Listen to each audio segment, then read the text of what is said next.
SER Podcast. Hola, muy buenos días. Un nuevo bombardeo de Israel ha derrumbado esta noche un edificio de 4 plantas en Gaza, en el campo de refugiados de Jabalia.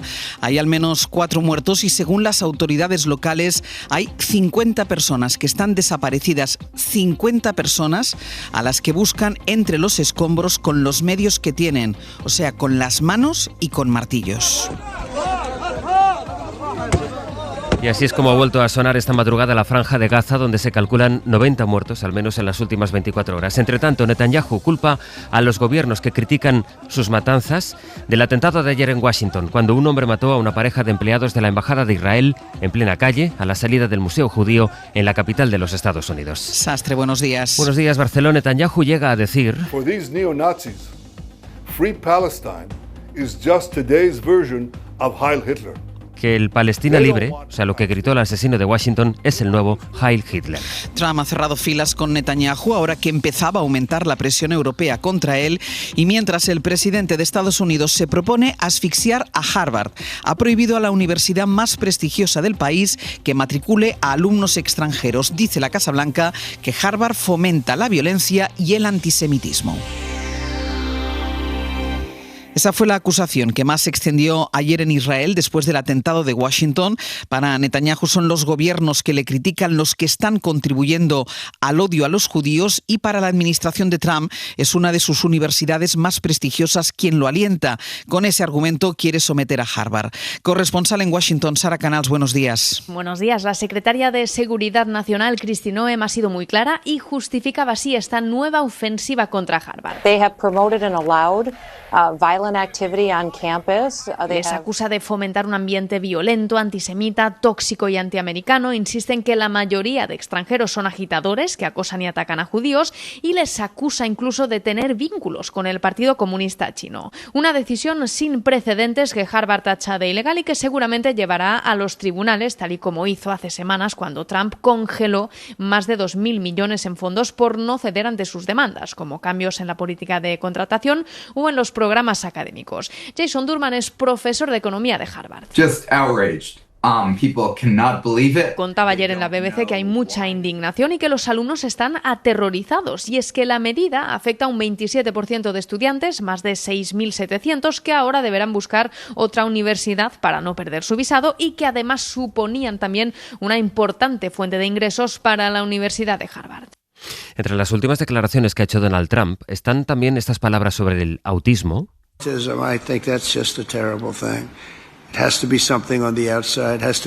Dice que el aumento de tasas de autismo debe de tener como origen algo externo. Tiene que ser inducido artificialmente, dando pie así a teorías conspirativas. Bueno, en Estados Unidos sigue la conmoción tras el atentado de ayer en Washington con el asesinato de 2 trabajadores de la Embajada de Israel a los que un hombre mató mientras gritaba Palestina libre. Pablo Morán, buenos días. Hola Ángels, buenos días. Decíamos que de ese doble asesinato Netanyahu culpa a los gobiernos que critican su masacre contra Gaza, que ha continuado esta madrugada. Lo que ha hecho Israel es utilizar ese doble asesinato en Washington como balón de oxígeno frente a la presión internacional creciente por el asedio en Gaza. Es más, acusan a los críticos de incitar este tipo de ataques antisemitas. Netanyahu apeló directamente a quienes esta misma semana han amenazado con tomar medidas contra Israel. You're on the wrong side of justice. You're on the wrong side of humanity. And you're on the wrong side of history.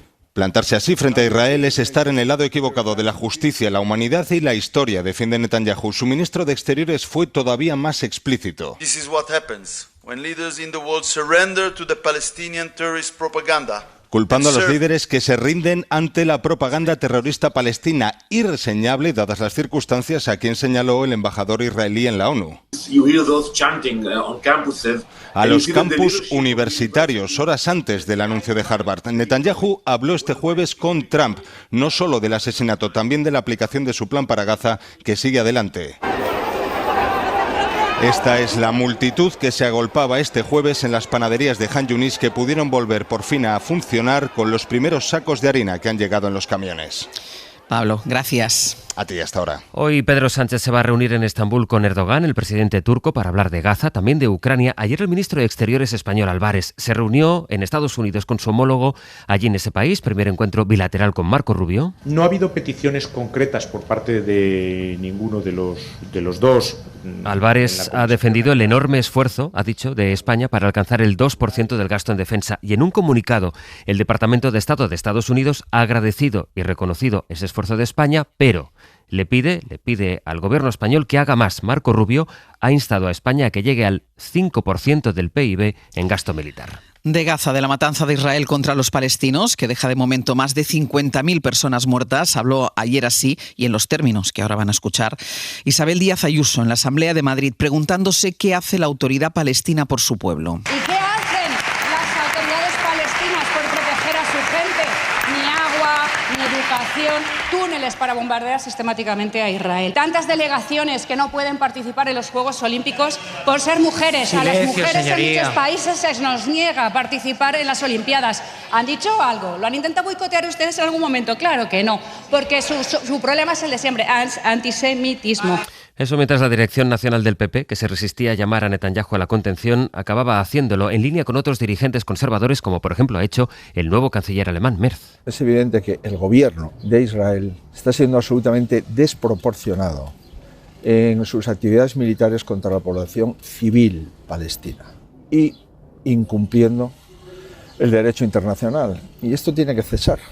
Pero no nos olvidemos que esto ha empezado por una organización terrorista Hamás, que utiliza al pueblo palestino de escudo permanente. Y todo esto a las puertas de un Congreso Nacional del PP en el que, como se puede comprobar casi a diario, el sector más duro del partido trata de marcar la estrategia a Génova. Josué Coello, buenos días. ¿Qué tal, Ángels? Buenos días. Sí, en la semana en la que se ha dado el pistoletazo de salida al Congreso de julio, el ala dura del partido no ha perdido ni un segundo en marcarle a Feijóo el camino que el PP tiene que seguir con una idea. Echar a Sánchez no es suficiente. Desde dar la batalla cultural de la que hablaba Esperanza Aguirre, pasando por la ilusión que pedía Isabel Díaz Ayuso o el entusiasmo que demandaba José María Aznar. Mensajes todos ellos en clave interna dirigidos hacia la planta noble de Génova para no repetir los errores que, según ellos, cometió Rajoy al llegar al poder en 2011. Y ante estos mensajes no menos activa ha sido la respuesta de Feijóo. Lo ha hecho en público en sus últimos actos, reiterando que cumplirá sus promesas en un proyecto colectivo que aúna voluntades de la derecha. Yo quiero que los españoles sepan que no les voy a mentir, que los españoles sepan que mi proyecto no es un proyecto personal, es un proyecto colectivo. Lo ha hecho en redes sociales, con publicaciones diarias donde expone su proyecto, pero también en privado. Fuentes cercanas a Feijóo nos dicen que entienden que se pide ilusión o entusiasmo, pero matizan. Es más fácil ilusionar desde el gobierno que desde la oposición. Y Feijóo, recuerdan estas fuentes, nunca ha perdido unas elecciones, rematando con una frase para los críticos, lo cual, para no ilusionar, no está nada mal.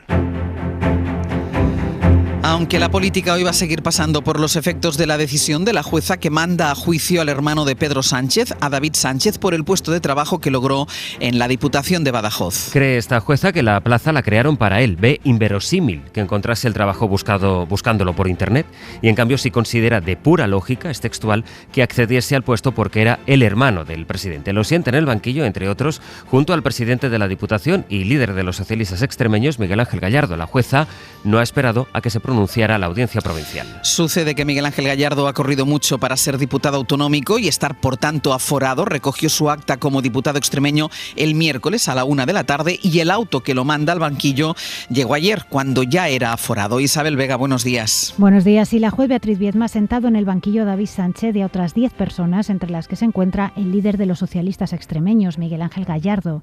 Están acusados de prevaricación y tráfico de influencias y afrontan 3 años de cárcel por la plaza pública en la Diputación de Badajoz, que según la instructora fue creada a medida del músico porque es el hermano de Pedro Sánchez.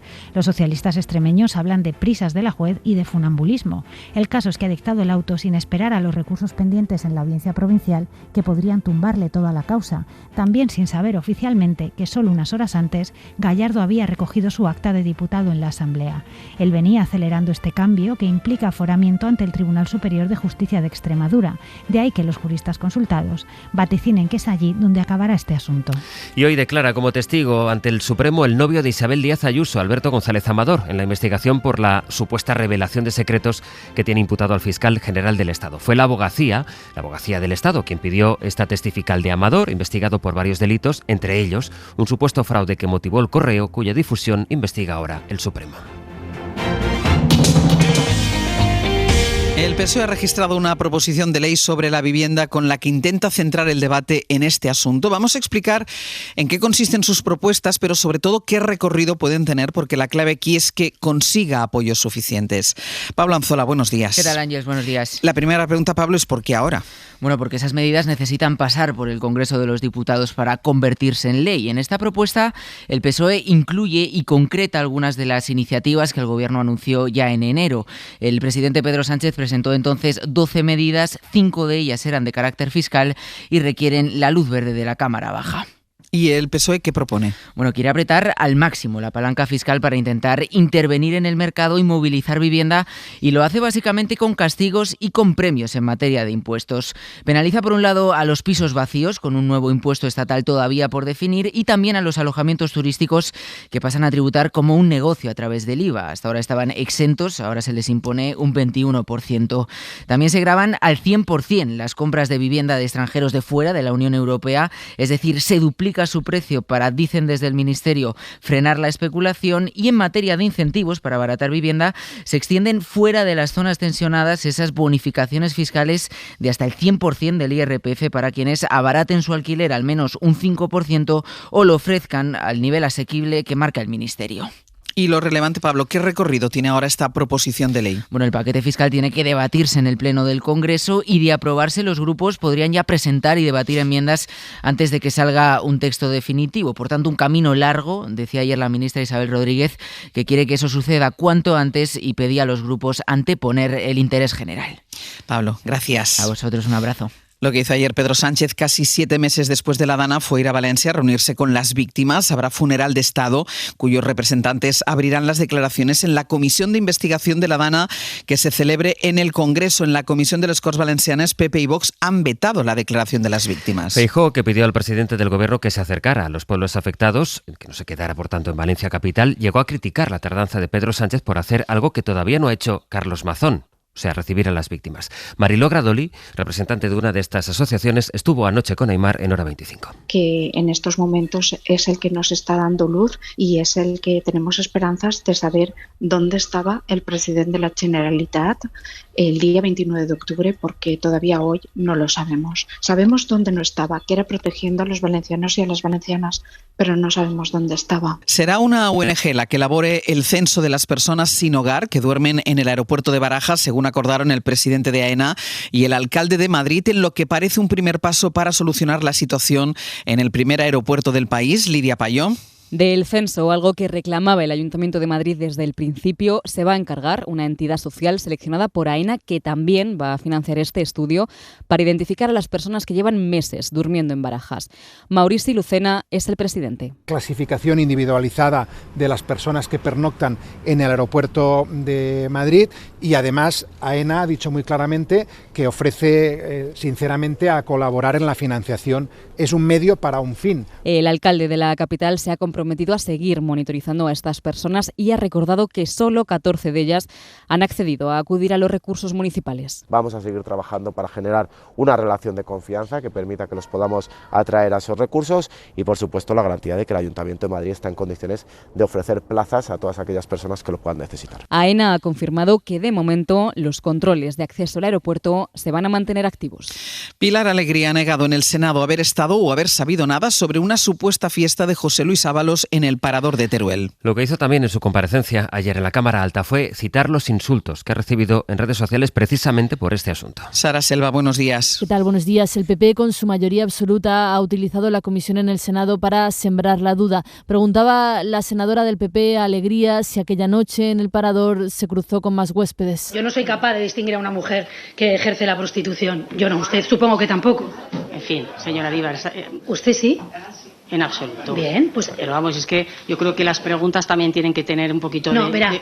Pilar Alegría ha negado esa supuesta fiesta con prostitutas una y otra vez. Jamás he tenido constancia de que hubiese ninguna fiesta. Nunca vio, ni escuchó, ni supo nada de aquello. Sí. Si alguno tiene pruebas que demuestren que yo sabía y callé, les ruego que cojan esas pruebas y las lleven a dependencias judiciales. Ha recordado Alegría además la avalancha de mensajes que ha recibido desde que se publicó la noticia. Menuda hija de puta, tú lo sabías. espero que acabes en el infierno. Se está practicando, asegura, un matonismo con información falsa. La crítica política, dice, es justa, pero no el señalamiento ni las infamias.